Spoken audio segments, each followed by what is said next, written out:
like a bullet train.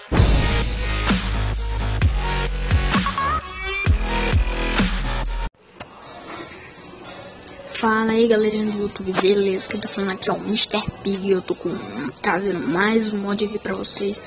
E o mod de hoje que eu tô trazendo pra vocês é da Enderpearl.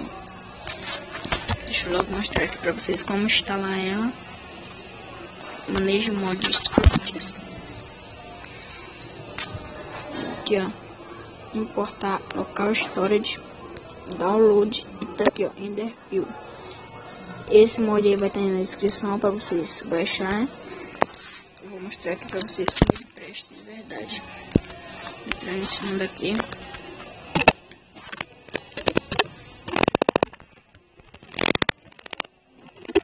Tá no lag, muito lag.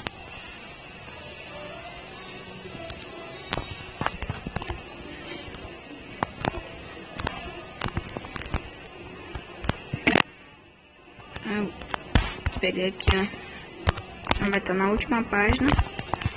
Enderpearl aqui ó, aí vai aparecer esse negócio aqui, viu? Como presta, gente. É só isso, gente. Não esquece de deixar o seu like, gostei, adicione os favoritos e falou.